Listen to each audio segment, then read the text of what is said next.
Imagine pouvoir parler de ton burn-out à ton futur entretien d'embauche. Imagine même pouvoir parler du burn-out lors de ton prochain repas de famille sans être jugé de fainéant. Imagine même pouvoir mettre sur ton CV que tu as fait un burn-out. Cela semble totalement irréaliste et c'est logique puisqu'on te rabâche depuis des dizaines d'années des mensonges sur le burn-out. Pour que tu continues à aller bosser, pour que tu ne sois pas vu comme le maillon faible de la société, et même on peut dire jusqu'à que c'est logique qu'on te répète des mensonges sur le burn-out parce qu'on ne veut pas que le burn-out soit reconnu comme une maladie professionnelle. Après avoir fait un burn-out qui m'a demandé 2 ans à me remettre et après avoir accompagné des centaines de personnes qui ont traversé le burn-out, il est temps que je parle. Ces personnes m'ont avoué des choses qu'elles n'ont même pas osé dire à leur conjoint ou même à leur famille. Dans cette vidéo, tu vas donc découvrir le vrai visage du burn-out. Et même si tu n'es pas du tout concerné par le sujet, je peux t'assurer que tu vas tomber sur le cul.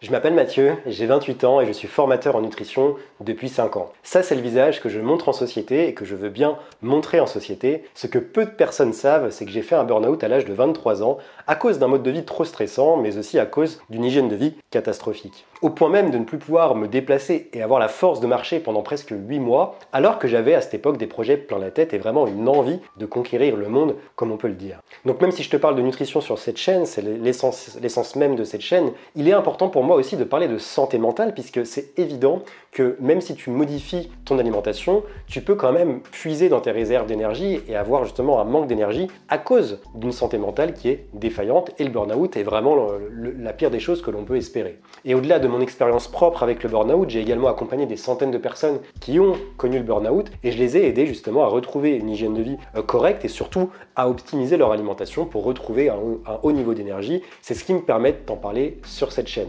Donc on va parler de ça aujourd'hui, des mensonges sur le burn-out, mais également on va commencer par parler aussi des chiffres clés sur le burn-out pour que tu te rendes compte un petit peu de l'ampleur du problème. Mais juste avant, laisse-moi te rappeler que justement, si tu souhaites avoir un coaching avec moi, si tu sens que tu es fatigué, que tu es dans une période de stress et de fatigue intense, ou peut-être même que tu sais que tu as traversé un burn-out et que tu as du mal à t'en remettre, que ça fait des mois et des mois que tu es constamment fatigué et que tu ne sais pas quand est-ce que tu vas vraiment pouvoir te sortir de cette situation, dans ce cas-là, je te laisse remplir le petit formulaire juste en bas pour faire une demande de coaching. Donc on va travailler sur le volet alimentaire et on pourra aussi travailler un petit peu sur le volet santé mentale, mais on va vraiment travailler essentiellement sur l'alimentation puisque c'est mon approche. Je n'ouvre que 5 places de coaching par mois. Ce mois de novembre, il reste déjà plus que 2 places de coaching. Donc si tu souhaites être coaché avec moi, je te laisse rapidement remplir le formulaire qui est juste en bas. C'est gratuit et c'est sans engagement. Et tu peux également télécharger ma formation offerte d'1h30, les 3 piliers essentiels pour combattre la fatigue. C'est une formation de micronutrition. Tu reçois 3 modules de micronutrition pour déjà te permettre d'élever un petit peu ton niveau d'énergie et avoir de bonnes bases. Encore une fois, le lien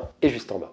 Ce qui est certain, c'est que le visage que l'on décrit aujourd'hui du burn-out dans les médias ne représente que 15 à 20%, je dirais, de la réalité. Et je le vois bien à travers mes coachings et je le vois bien aussi à travers ce que j'ai vécu et ce que différents amis à moi ont vécu et ont osé me partager. Il est donc important déjà de voir les chiffres et d'arriver à modifier ces chiffres parce qu'ils n'ont jamais été pires qu'aujourd'hui. Pour te donner une idée, les taux de burn-out ont augmenté de 515% entre 2017 et 2022. Donc vraiment, c'est très très récent. Et on comptabilise en 2022, donc il y a un peu moins d'un an et demi, pas moins de 2,5 millions de salariés en burn-out en France. Sachant que 3,2 millions de personnes en France sont jugées à risque, et ça c'est les chiffres qui le disent, hein. Le taux, moi je pense qu'on est bien au-delà de 3,2 millions de salariés qui sont à risque de faire un burn-out chaque année. À mon avis, le taux est encore plus haut.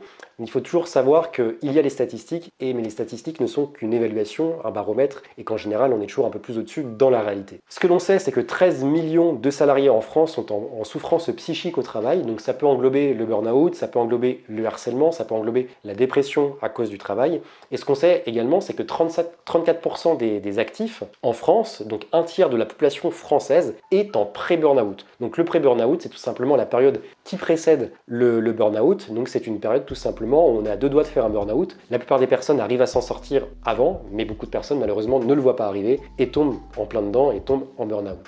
On voit donc que le monde du travail est à deux doigts de s'effondrer, et non pas pour des raisons économiques, même si on pourrait analyser ça, mais je ne suis pas économiste, mais pour des raisons totalement humaines, et c'est ce qui est le plus grave, parce qu'en fait, on peut avoir la mainmise sur ça. Sur l'économie, c'est beaucoup plus difficile, mais sur les ressources humaines, on peut vraiment avoir la mainmise sur ça et améliorer les conditions de travail, les conditions de santé des personnes pour justement qu'on ait une meilleure productivité et une meilleure santé des personnes au travail.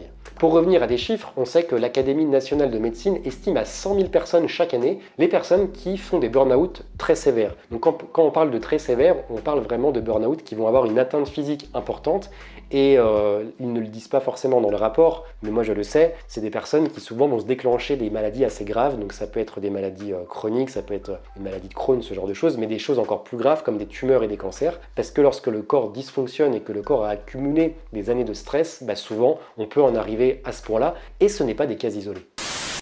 Le burn-out est une maladie mentale. Voici le premier mensonge sur le burn-out de cette vidéo, et c'est certainement le plus gros mensonge à propos du burn-out, et c'est ce qui amène l'ensemble de la société, et je ne vais pas culpabiliser, ni te culpabiliser toi, peut-être que tu le penses également, mais c'est la société qui pense ça parce qu'on n'informe pas assez sur le burn-out, c'est que justement, la société pense que le burn-out est une forme de dépression. Donc au final, on associe le burn-out à une maladie mentale, alors que le burn-out est totalement une maladie physique. Et après, je vais m'expliquer après pourquoi on parle de maladie mentale du burn-out. Donc si on prend le terme burn-out en anglais, déjà ce terme n'est pas adapté.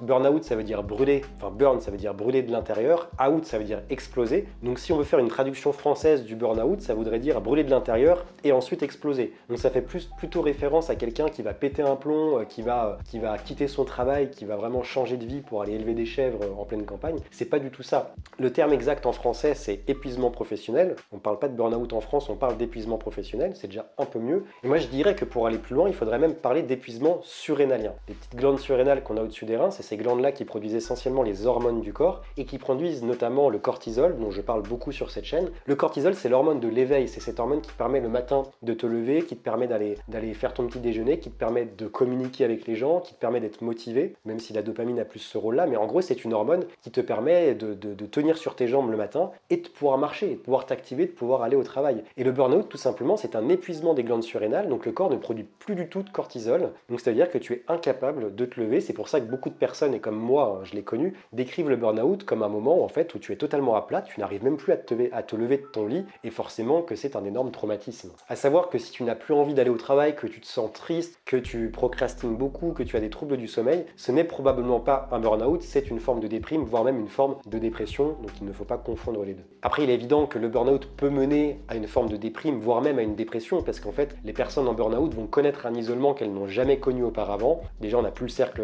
professionnel, donc c'est vraiment ce qui nous permet de voir du monde au quotidien, le monde du travail. Souvent, notre conjoint, notre famille ne va pas nous comprendre, donc on va s'isoler, nos amis ne vont plus venir nous voir. Donc en fait, on connaît une forme d'isolement qui est très difficile à gérer, qui peut donc mener, in fine, à une dépression. Donc en fait, on peut faire un burn-out et derrière une dépression. Il frappe des personnes qui ne sont pas motivées par leur travail. Ça encore, c'est un gros mensonge, et on a encore une fois une vision erronée des personnes qui font un burn-out. On pense que ce sont des personnes qui traînent la patte pour aller au travail, qui ne trouvent plus de sens dans leur travail, dans ce qu'elles font, ou qui font des tâches qu'elles n'aiment pas du tout, donc des métiers qui ne correspondent pas du tout à leurs compétences ou à ce qu'elles avaient imaginé auparavant. C'est totalement faux. Ce sont souvent des personnes qui sont très ambitieuses, qui sont des leaders de groupe, qui vont vraiment manager, et des personnes qui vont proposer aussi des idées, des projets dans des entreprises. Ce sont des personnes travailleuses, ambitieuses et également très endurantes, qui souvent adorent leur job. Donc ça concerne souvent des personnes qui vont créer des startups, des entreprises, mais également des salariés, comme je te le dis, qui sont à des postes importants, ou même qui sont de tout simples salariés, mais qui vraiment prennent les devants, qui ont ces idées, qui vont vraiment maintenir l'entreprise au final. Le problème de ces personnes, c'est qu'elles sont justement dans ce qu'on appelle dans l'entrepreneuriat l'état de flow, ou même en neurosciences. C'est un état de flow où on est en perpétuelle concentration et on ne voit plus le temps passer. Et ces personnes ont tendance du coup à s'oublier, parce qu'elles sont tellement concentrées, tellement heureuses dans ce qu'elles font, qu'elles vont oublier de faire des nuits complètes, qu'elles vont oublier de manger parfois, et qu'elles vont même oublier de voir leurs amis et d'entretenir des relations sociales. Et c'est aussi pour ça que le burn-out détruit autant, c'est qu'il vient casser des personnes qui sont extrêmement ambitieuses, qui sont extrêmement endurantes, et des personnes souvent malheureusement qui ne vont pas arriver après leur burn-out à retrouver cet entrain, à retrouver cette endurance et à retrouver ce plaisir, ce goût au travail. C'est pour ça que ça détruit beaucoup de personnes. Seules les personnes faibles font un burn-out. Alors là, on commence les mensonges de cette vidéo avec des choses qui sont vraiment très très dites en société, surtout, tu sais, à la machine à café, au travail, j'allais dire le matin, mais peu importe le moment de la journée. Et c'est quelque chose qu'on entend régulièrement dans des groupes ou de la part d'une personne ou plusieurs personnes. Oui, mais tu vois, elle est en arrêt, elle a fait un burn-out, que ça ne m'étonne pas finalement, elle est vite dépassée par les événements, elle est vite stressée, elle est trop dans l'émotion, c'est une personne trop émotionnelle. Et ça, c'est une vision totalement erronée de penser que c'est une personne faible, qui n'arrive pas à gérer ses émotions, qui n'arrive pas à gérer son stress. C'est totalement faux. Il faut savoir que comme le burn-out, comme je te le disais, n'est pas une maladie mentale, mais une maladie physique, un épuisement du corps, personne n'est à l'abri. Personne n'est à l'abri de se blesser, de se casser la cheville en sortant. C'est exactement la même chose. Tu n'es pas à l'abri que tes glandes surrénales soient épuisées. Et je dirais, la seule différence qu'il peut y avoir, c'est le temps de frappe. Une personne qui va être plutôt sanguine, qui va avoir une densité minérale assez importante, donc des personnes plutôt imposantes. Si tu connais un peu les tempéraments en naturopathie, tu vois un petit peu, tu as les personnes plutôt nerveuses, plutôt maigres, longilignes, puis les personnes plutôt lymphatiques ou sanguines qui vont avoir des corpulences assez importantes. C'est le temps de frappe qui va différencier ces deux types de personnes. Les personnes plutôt sanguines, bien portantes, mettront un peu plus de temps à s'effondrer, mais elles s'effondreront quand même. Et ce qu'il faut savoir, c'est que le corps, dans le cas du burn-out, ne prévient pas. Tu peux te sentir fort, puissant, et c'est souvent le cas des personnes qui vont juger et dire ouais, cette personne elle est faible, elle est en burn-out, c'est normal. Mais ce qu'il faut savoir, c'est que tu peux te sentir fort ce jour-là et le lendemain ne plus arriver à te lever. Et c'est exactement ce qui m'est arrivé, c'est ce qui arrive dans, je dirais, 60-70% des burn-out. On ne se sent pas là, on se sent extrêmement fort, puissant. Tu sais, comme quelqu'un qui aurait pris de la cocaïne, qui serait sous cocaïne toute la journée. Tu te sens vraiment puissant, tu te dis non mais rien ne peut m'atteindre parce qu'en fait tu sens que physiquement aussi tu arrives à tenir, tu es très endurant. Et moi il faut savoir que j'étais la personne qui répondait à tous les projets. J'étais à la fac, après la fac j'allais au travail, je travaillais dans une radio. Le soir on me proposait de sortir en soirée, j'allais en soirée, je rentrais à 2-3 heures du matin, je mangeais, je dormais 2-3 heures. Le lendemain je retournais en cours à 8 heures et c'était ça tous les jours, tout le temps. Et même si on me proposait le week-end de partir en montagne et faire des trucs, je disais tout le temps oui en fait. J'avais vraiment une endurance et une capacité à résister au choc de la vie en fait, qui était assez impressionnante. Donc au final, ça concerne pas que les personnes qui sont faibles, c'est totalement une vision erronée. Alors non, les plus gros symptômes ne sont pas la fatigue et le stress, et si aujourd'hui le burn-out n'est pas autant pris en charge comme il le devrait, c'est qu'on pense justement ça. On se dit finalement, c'est pas une vraie maladie, parce que tout le monde connaît du stress dans sa journée, tout le monde connaît de la fatigue dans sa journée, mais ce qu'il faut savoir, c'est qu'on ne parle pas des autres symptômes et des conséquences du burn-out. Toute personne qui a fait un burn-out est passée par là, elle a connu des nausées, elle a connu des douleurs articulaires atroces, elle a connu des migraines atroces, elle a connu des insomnies et des troubles du sommeil qui s'en finissaient plus. Elle a connu également des tremblements, donc ça peut être des tremblements au niveau des bras, des jambes, des vertiges assez impressionnants. Elle a peut-être connu aussi des troubles digestifs, de la paranoïa, des difficultés à parler, à s'exprimer ou même à réfléchir sur des choses très très simples comme noter une liste de courses ou savoir où est-ce qu'on a garé sa voiture. C'est des choses très simples, mais on a des gros trous de mémoire. Donc toutes les personnes qui ont fait un burn-out ont connu ces symptômes-là. Et ensuite, il y a les symptômes encore plus violents et que moi, on m'a rapporté durant mes coachings ou durant des appels téléphoniques ou même des amis à moi. J'ai 2-3 amis qui ont fait des burn-out assez violents. Et là, moi, j'ai des personnes, par exemple, j'ai une amie qui a perdu l'usage de ses deux bras, qui était prêt à se faire mettre des broches dans les bras parce qu'elle n'arrivait plus à les utiliser. Et après, le système nerveux a réussi à reprendre et elle a réussi à retrouver l'usage de ses mains, mais elle n'arrivait plus à écrire, elle n'arrivait plus à porter des trucs, à serrer des choses. J'ai une autre personne qui a perdu l'usage de la parole pendant plusieurs jours, qui ne savait plus du tout parler française. C'était une franco-espagnole, elle n'arrivait plus du tout à parler français, comme si elle n'avait jamais appris le français, alors qu'elle était en France depuis 10 ans, elle le parlait couramment. J'ai également des personnes qui ont fait des trous noirs dans la journée, donc ça peut s'accompagner de malaise vagome ou tout simplement des trous noirs, on est conscient, mais on a des trous noirs dans la journée, on ne sait pas ce qu'on a fait à tel moment de la journée. Donc ça, c'est des choses que personne te dit. Mais moi, c'est des choses qui pour moi, maintenant, sont évidentes, c'est des choses qui font partie du burn-out, c'est des choses, moi je sais que le burn-out c'est ça, que le vrai visage du burn-out c'est ça, mais c'est pas le cas pour tout le monde. Certaines personnes ne pourront jamais faire un burn-out. Encore une fois, c'est faux. Et en fait, on a cette image-là parce qu'on connaît tous quelqu'un. En général, c'est dans notre famille ou même dans nos amis. Une personne, tu sais, qui est vraiment très robuste, qui boit de l'alcool tous les jours et qui ne paraît jamais saoul, qui paraît en bonne santé. Une personne qui va être constamment en t-shirt en hiver. Une personne qui dort très peu. Une personne qui peut manger tout et n'importe quoi sans avoir de problème digestif, en digérant très très bien. Encore une fois, le burn-out n'est pas une maladie de faible. Ces personnes-là ne sont pas à l'abri d'en faire un. Ce n'est pas une maladie faible. Tout comme personne n'est à l'abri d'avoir un cancer du jour au lendemain ou de faire un AVC. Et on le voit encore plus dans notre époque. Depuis la crise Covid, on voit que les AVC ne cessent de s'enchaîner sur des personnes parfois même très sportives, etc. Donc il faut vraiment considérer que pour le burn-out, c'est exactement la même chose et que ça peut te frapper comme ça du jour au lendemain, même si on va voir qu'il y a quand même des symptômes qui sont un peu sournois, mais qu'on peut arriver à repérer. Et c'est tout l'intérêt aussi de ma démarche et c'est pour ça aussi que je propose du coaching pour t'aider justement à éviter le burn-out ou à te remettre d'un burn-out en travaillant à la fois sur ton assiette mais aussi sur tes petites habitudes de vie, que ce soit le sommeil, que ce soit la pratique sportive, que ce soit aussi l'état d'esprit, l'équilibre vie pro, vie perso. Donc si tu es intéressé par un coaching, que tu es dans une fatigue constante et que tu n'arrives pas à en sortir, je te laisse remplir le formulaire juste en bas, on en discute. Donc ce que je fais, c'est que je te contacte. En général, je propose un petit appel de 15 minutes qui est totalement gratuit pour voir si tout simplement c'est pertinent de travailler ensemble ou pas. Et ensuite, à la suite de ça, on voit si on fait un coaching ou pas ensemble. Donc c'est sans engagement, ça ne t'engage à rien, mais tu peux remplir le formulaire juste en bas parce qu'il y a très peu de place par mois. Je n'ouvre que 5 coachings par mois. Et comme je te disais en début de vidéo, il reste que 2 places déjà pour le mois de novembre. Donc personne n'est à l'abri de faire un burn-out. Je dirais même pour une personne qui a 70 ans, qui a toujours été en très bonne santé, qui a jamais été plus stressée par ça que par son travail plus que ça, cette personne n'est pas à l'abri à 70 ans de faire un burn-out. En fait, il faut vraiment en prendre conscience, ça peut frapper à n'importe quel âge, n'importe qui, n'importe quand.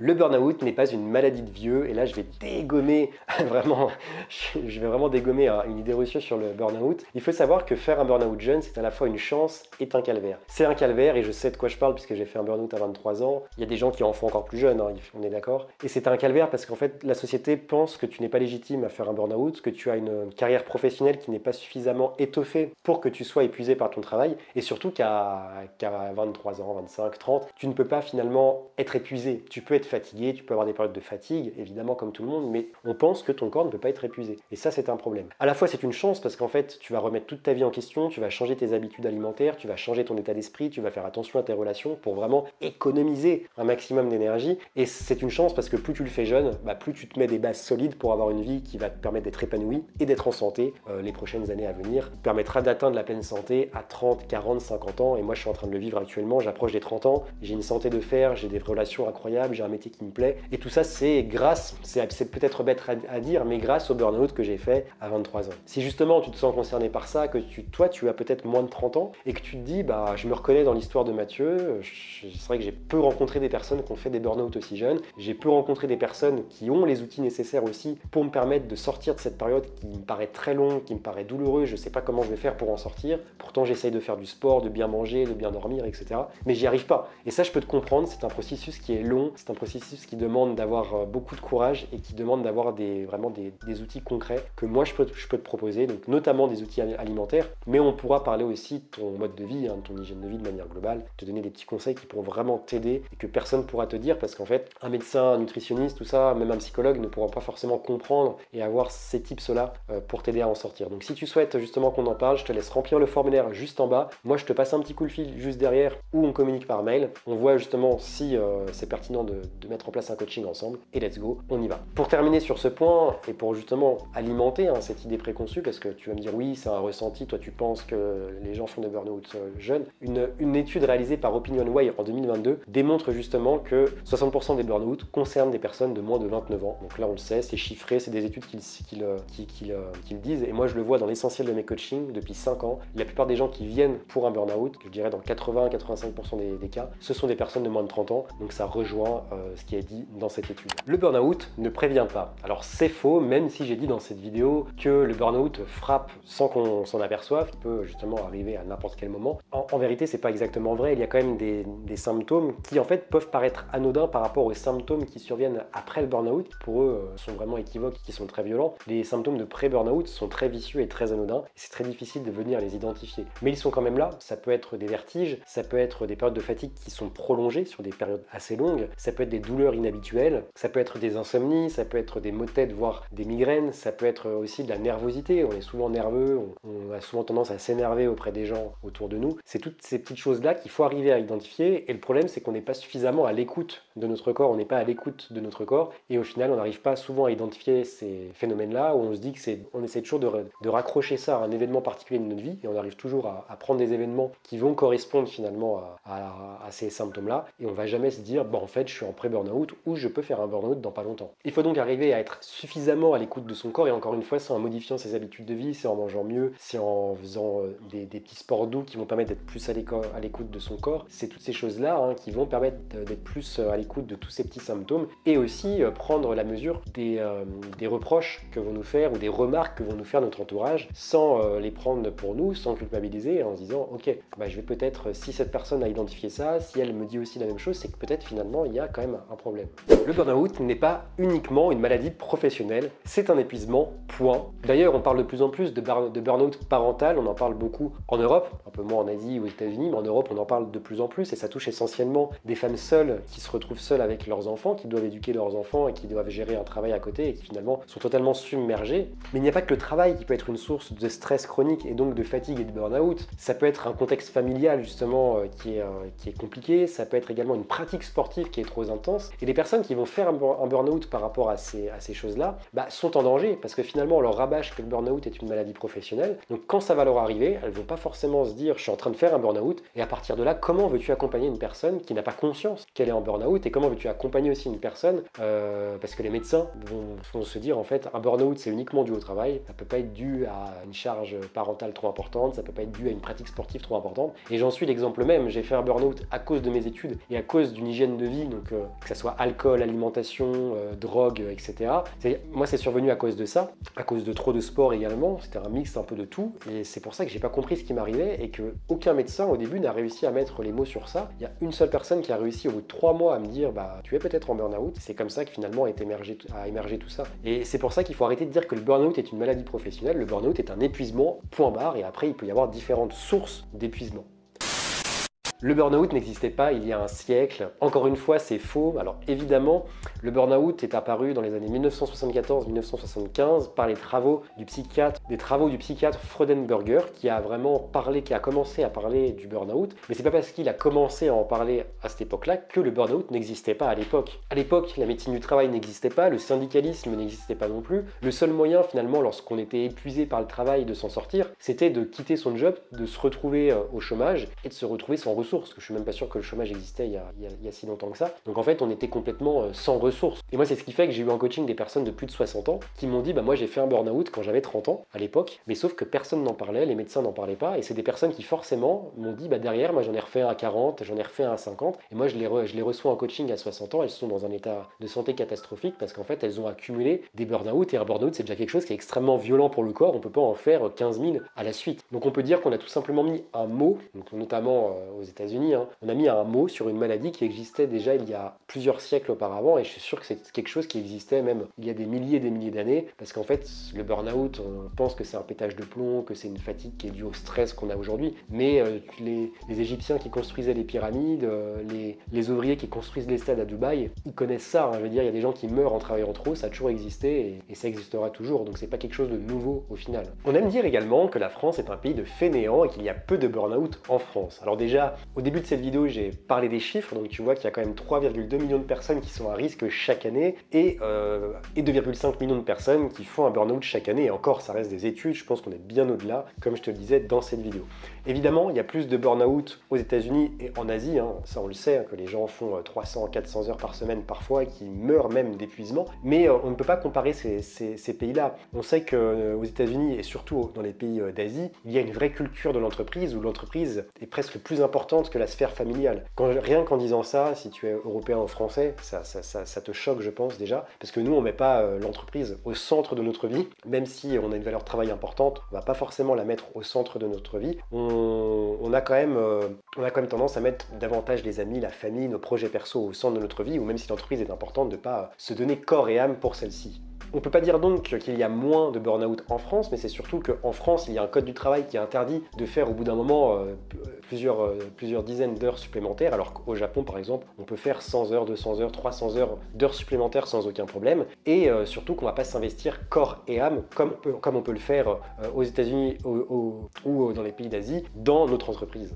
On ne sort pas en quelques semaines, voire en quelques mois d'un burn-out, c'est encore une idée préconçue, c'est un mensonge, et souvent, moi, il y a des gens qui viennent, quand quand j'évoque mon travail et que je leur dis que j'accompagne des personnes en situation de fatigue chronique, d'épuisement, de burn-out, à mieux manger, les gens me disent « Ah bah oui, bah moi j'ai fait un burn-out, c'est vrai que pendant 2-3 mois c'était assez compliqué, mais j'ai changé de boulot, ça va mieux, je suis dans un meilleur environnement. » Dans ma tête, je ne dis rien par respect pour ces personnes-là, parce qu'elles ont certainement vécu des périodes compliquées, mais je sais très bien que c'est pas un burn-out. Il faut savoir que pour que le corps se reminéralise en minéraux, en vitamines, pour que les glandes surrénales se rechargent, pour que le système nerveux revienne à son équilibre, cela demande plusieurs mois, pas plusieurs semaines, mais plusieurs mois, et en général, c'est au minimum 8 mois. Mais je dirais qu'un vrai burn-out, donc vraiment la maladie du burn-out, de l'épuisement professionnel, pour s'en sortir, il faut entre 1 an et 3 ans. C'est une moyenne, c'est ce que je vois en général dans les cas que j'accompagne, c'est aussi quand je parle à des thérapeutes, que ce soit des naturopathes ou des personnes qui sont dans les médecines alternatives ou même à des médecins, ils me disent également la même chose. En général, on met 1 an à 3 ans pour sortir d'un burn-out. Après, il est évident qu'il y a des gens qui mettent parfois 10 ans, 20 ans à sortir d'un burn-out. Moi, j'ai vraiment entendu des gens qui ont mis une dizaine d'années à en sortir. Donc là, c'est dans les cas les plus extrêmes. Et c'est souvent des gens qui sont aussi en errance médicale et qui n'arrivent pas à avoir les outils et les conseils pour en sortir rapidement et qui sont seuls face à eux-mêmes. La dernière idée reçue, et ça je pense que c'est aussi une des plus prenantes et une des plus handicapantes pour sortir du burn-out, c'est qu'il faut suivre absolument un traitement médicamenteux et un traitement psychologique. Avant toute chose, sauf cas extrême évidemment, il faut revenir à ton corps. Évidemment, si tu as connu un gros harcèlement au travail, si tu as connu un environnement familial très compliqué et que ça t'a impacté psychologiquement, évidemment, il faut aller voir quelqu'un pour ça et un suivi psychologique. Mais si c'est vraiment un épuisement qui est dû à trop de stress, comme ça l'est souvent, il faut que tu reviennes à ton corps, donc que tu reviennes essentiellement à ton alimentation, à ton sommeil et à la gestion de ton stress. Voir un psy ne sert pas forcément à grand chose, comme le mal est vraiment physique, et je me prends souvent la foudre quand je dis ça, parce que moi mon approche c'est d'aider les gens à sortir du burn-out grâce à leur mode alimentaire, et les gens ne comprennent pas quand je dis ça, quand je parle souvent de ça à des psys ou même à des personnes lambda. Elles me disent mais normalement on prend des antidépresseurs, on va voir un psychologue et puis on arrive à s'en sortir progressivement comme ça. Moi ce que je dis c'est non, il faut revenir à ton corps, parce que ce n'est pas en allant voir un psy que tu vas regagner en énergie. En allant voir un psy, tu vas arriver à cicatriser les plaies, psychologiques, à sortir certaines choses au niveau psychologique, mais ça va pas t'aider à gagner en énergie. Et ne tombe pas non plus dans le piège des médecines alternatives où tu vas aller faire toutes les médecines qui existent, tu vas aller faire du reiki, de la sophrologie, du yoga, de l'EDMR, toutes ces choses-là qui justement peuvent te rassurer sur le coup. Et je sais qu'il y a des amis qui toutes les semaines tentaient des nouvelles médecines alternatives parce que ça les rassurait, elles arrivaient à gagner de l'énergie pendant 2-3 jours, puis après ça retombait, et ainsi de suite, et elles rentraient dans ce cercle vicieux. La première chose, c'est vraiment de te recentrer sur ton corps et notamment sur ton alimentation et sur le repos. Et après, tu pourras te permettre justement de t'intéresser aux médecines alternatives et puis d'avoir des routines, de dire je vais 1 fois par mois faire du Reiki, je prends un exemple au hasard, mais d'abord il faut vraiment te recentrer sur l'alimentation et sur le repos. Après, rien ne t'empêche, si vraiment tu as un besoin ciblé, de faire une séance de sophrologie, une séance de Reiki par-ci par-là, mais ne mise pas ta guérison sur les médecines alternatives. Si tu connais le vrai visage du burn-out, je t'invite à regarder ma série de vidéos qui concerne également le burn-out, l'anxiété. J'ai fait pas mal de vidéos à ce sujet, donc j'ai dû te mettre des liens dans la vidéo, et n'hésite pas à parcourir ma chaîne YouTube où je parle d'anxiété de performance, je parle de la différence entre le burn-out et la dépression, je parle des différentes étapes qui peuvent mener au burn-out, je parle également des 3 étapes du burn-out. Il y a pas mal de choses à ce sujet-là, donc je pense que tu pourras t'y intéresser si justement tu traverses une période de pré-burn-out ou que tu as subi un burn-out, et si tu n'arrives pas à sortir de cette situation malgré les informations que tu récoltes, malgré peut-être les personnes que tu vas voir autour de toi, les thérapeutes, les médecins, et que tu n'arrives toujours pas à sortir de cette spirale infernale. Comme je te l'ai dit dans cette vidéo, je propose des coachings pour vraiment qu'on travaille sur ton alimentation et sur les béquilles qui justement sont déséquilibrées, à savoir le sommeil, le stress, toutes ces habitudes de vie qui peuvent impacter également ton énergie. On va travailler sur ça, et pour ça il faut remplir le formulaire juste en bas pour faire une demande de coaching. Donc je n'ouvre que 5 places par mois, donc si c'est pas le mois de novembre, ça sera au mois de décembre, mais je prends en priorité les personnes qui ont le plus besoin. Donc à toi de bien me décrire ce que tu traverses dans le formulaire juste en bas, et je te recontacterai si tu es sélectionné. Tu peux également télécharger mon programme Les 3 piliers essentiels pour combattre la fatigue. Tu reçois 3 modules de micronutrition pour justement te permettre de gagner petit à petit de l'énergie au quotidien. C'est très facile à suivre, c'est des vidéos qui sont très simples à mettre en place dans ton quotidien, donc tu pourras suivre ça en 1h30, tu pourras directement appliquer derrière dans les prochains repas que tu vas mettre en place. Mes conseils, donc encore une fois, c'est juste en bas et c'est totalement gratuit, je ne vends rien dans ce programme, tu peux le télécharger juste en bas. Je t'invite à mettre ton pouce bleu, à partager cette vidéo à un maximum de personnes, à des personnes qui traversent cette situation-là, à t'abonner si tu t'intéresses à la nutrition et que tu souhaites avoir plus d'énergie grâce à tes repas. Et moi, comme d'habitude, je te dis à la semaine prochaine, et surtout, reste vert.